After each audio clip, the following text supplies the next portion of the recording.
नमस्कार दोस्तों, केमिस्ट्री के मोस्ट इंपॉर्टेंट क्वेश्चन जो सीरीज हमने चालू की है वो कंटिन्यू करते हैं और देखते हैं मोस्ट इंपॉर्टेंट केमिस्ट्री के क्वेश्चन।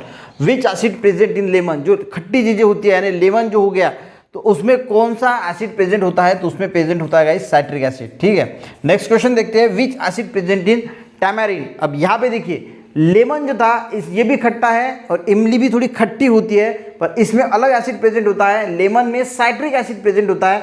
और ये क्वेश्चन बहुत इंपॉर्टेंट है क्योंकि साइट्रिक एसिड लेमन में प्रेजेंट होता है, ये तो बहुत सारे स्टूडेंट को पता होता है, पर टैमारिन यानी इमली जो होती है उसमें कौन सा एसिड प्रेजेंट होता है ये कई बार पूछा जाता है। तो इसमें होता है टार्टरिक एसिड। ये आपको ध्यान रखना है कि टार्टरिक एसिड जो है वो इमली में यानी टैमारिन में जो है वो प्रेजेंट होता है। नेक्स्ट क्वेश्चन देखते हैं। Commercially sodium bicarbonate is known as, जो सोडियम बाइकार्बोनेट है उसको हम कमर्शियली क्या बोलते हैं, तो उसको बोला जाता है बेकिंग सोडा।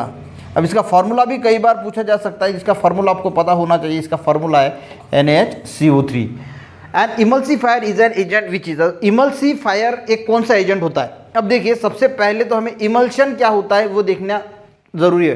देखिए इमल्शन यानी क्या होता है, अगर हम गाइस कोई लिक्विड है, दो लिक्विड्स है जो आपस में मिक्स नहीं होते, यानी ऑयल है और वाटर है, ये दोनों में अगर हम ऐड करें तो एक दूसरे में मिक्स नहीं होते, तो उसको बोला जाता है इमल्शन। ठीक है, तो इमल्सीफायर जो होता है वो इमल्सीफायर क्या करता है, इन दोनों जो लिक्विड आपस में मिक्स नहीं होते उन्हें मिक्स करवाता है, तो उसको बोला जाता है इमल्सीफायर।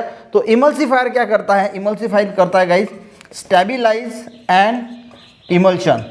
तो इमल्शन को जो है वो स्टेबिलाइज करने का जो काम है, जो इमल्शन यानी वो लिक्विड मिक्स नहीं होते, तो उसको इमल्शन को मिक्स करने का जो काम है वो इमल्सीफायर करता है, यानी वो मिक्स कर देता है। तो emulsifier is an agent which stabilise N emulsion, यानी वो जो इमल्शन होता है उसको स्टेबिलाइज करता है, उसको बोला जाता है इमल्सीफायर। चलेगा, नेक्स्ट क्वेश्चन देखते हैं। Mortar is a mixture of water sand and, जो मॉर्टर होता है, मॉर्टर का मीनिंग क्या होता है, गारा। अब गारा यानी कि जो खलबत्ता होता है, हम जिसमें कुछ भी कूटते हैं तो वो गारा से जो बना होता है, जिसको हम गारा का खलबत्ता बोलते हैं, वो जो गारा का खलबत्ता है वो किससे बना होता है, जिसको हम गारा बोलते हैं। तो ये मिक्सचर होता है वाटर सैंड, उसमें वाटर होता है, सैंड होता है, और क्या होता है, और उसमें होता है स्लैक लाइम। ये आपको ध्यान रखना है, यानी हम इसको बोलते हैं कॉस्टिक चूना, यानी कॉस्टिक चूना वाटर और सैंड से बनता है मॉर्टर। ठीक है, नेक्स्ट क्वेश्चन देखते हैं। नेशनल केमिकल लेबोरेटरी, ये क्वेश्चन बहुत इंपॉर्टेंट है गाइस, NCL बोला जाता है इसको, कि नेशनल केमिकल लेबोरेटरी कहाँ पे लोकेटेड है, तो ये है पुणे पे। ठीक है, नेक्स्ट क्वेश्चन देखते हैं। N atomic clock is based on which transaction, जो एटॉमिक क्लॉक होती है वो एक्यूरेट टाइम दिखाती है। सबसे एक्यूरेट टाइम अगर कोई दिखाता है तो वो होता है एटॉमिक क्लॉक। क्यों होता है, क्योंकि ये किस पे आधारित होती है, इसमें क्या होता है, तो इसमें होता है कैल्शियम। ठीक है, तो इसकी वजह से एटॉमिक क्लॉक जो है वो करेक्ट टाइम दिखाती है। नेक्स्ट क्वेश्चन देखते हैं। ओजोन कंसिस्ट ऑफ, ओजोन में क्या होता है, ओजोन का फॉर्मूला क्या है, O3। O3 यानी इसमें क्या प्रेजेंट है, 3 ऑक्सीजन प्रेजेंट है। तो ओजोन में क्या होता है, ओजोन में कुछ नहीं होता, ओजोन में ऑक्सीजन ही होता है, तो 3 ऑक्सीजन मिलकर बनाता है ओजोन। तो चलिए नेक्स्ट क्वेश्चन देखते हैं। One of the constituent of tear gas, तो मेन जो कंस्टिट्यूएंट होता है टीयर गैस में वो कौन सा होता है, तो होता है क्लोरोपिक्रीन। ये आपको याद रखना है कि क्लोरोपिक्रीन जो है वो मेन कंस्टिट्यूएंट है टीयर गैस का। नेक्स्ट क्वेश्चन देखते हैं। Function of sedimentation tanks in sewage treatment, sewage treatment में सेडिमेंटेशन जो टैंक्स है इसका क्या फंक्शन होता है। देखिए जो पानी आता है ना, उस पानी को लॉन्ग ड्यूरेशन के लिए सेडिमेंटेशन टैंक में वैसे ही रहने दिया जाता है, वैसे ही, बस सीवेज जो वाटर है ना, सीवेज वाटर उस सेडिमेंटेशन टैंक में वो वैसे ही रहेगा लॉन्ग ड्यूरेशन के लिए। तो होगा क्या, जो सस्पेंडेड सॉलिड पार्टिकल्स है वो नीचे नीचे नीचे आएंगे और सेटल हो जाएंगे। हम हमारे घर में भी देखते हैं, पानी भरते हैं तो सवेरे अगर आप देखेंगे तो जो पार्टिकल्स है वो सेटल हो जाते हैं और नीचे जो है वो हमें थोड़ी ऐसी मिट्टी की तरह दिखता है, तो उसको बोला जाता है वो सस्पेंडेड सॉलिड होते हैं, जो लॉन्ग ड्यूरेशन की वजह से जो है वो ग्रेविटी की फोर्स की वजह से सेटल डाउन हो जाते हैं।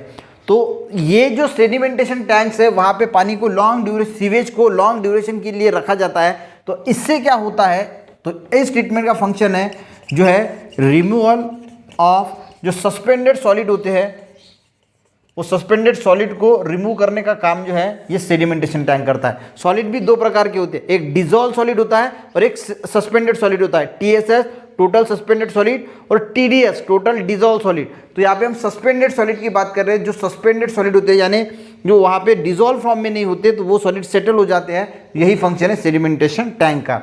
नेक्स्ट क्वेश्चन देखते हैं, the two metal ion that cause the hardness of water. देखिए हार्डनेस ऑफ वाटर के लिए सबसे ज़्यादा कौन से दो मेटल जो है वो रिस्पॉन्सिबल होते हैं। हार्डनेस यानी क्या होता है, जो पानी होता है उस हार्डनेस की गाइस परमिसिबल लिमिट पूछी जा सकती है। तो हार्डनेस की परमिसिबल लिमिट होती है 200 mg पर लीटर, और मैक्सिमम परमिसिबल लिमिट अगर पूछा जाए तो वो होता है 500 mg पर लीटर। यानी अगर वाटर का हार्डनेस 500 mg पर लीटर के ऊपर है तो वो पीने योग्य नहीं है। अब हार्डनेस वाटर में आता किस मेटल से है, तो वो आता है गाइस कैल्शियम एंड मैग्नीशियम। ये जो दो मेटल है, इन दोनों मेटल की वजह से जो है वो हार्डनेस आता है और वाटर हार्ड हो जाता है।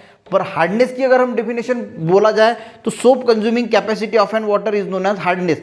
अगर वाटर हार्ड है तो साबुन के साथ अगर आप उसको घिसोगे तो उसमें से झाग नहीं निकलेगा, ठीक है। उसमें से झाग इसलिए नहीं निकलता क्योंकि सोप जो है वो बनी होती है सोडियम पाल्मिटेट से। ये भी पूछा जा सकता है कि सोप जो होती है साबुन वो किससे बनी होती है, तो वो बनी होती है सोडियम पाल्मिटेट से। और सोडियम पाल्मिटेट सबसे पहले कैल्शियम और मैग्नीशियम के साथ रिएक्ट होता है और कैल्शियम पाल्मिटेट मैग्नीशियम पाल्मिटेट बनाता है। इसकी वजह से लेदर यानी झाग पैदा नहीं होता।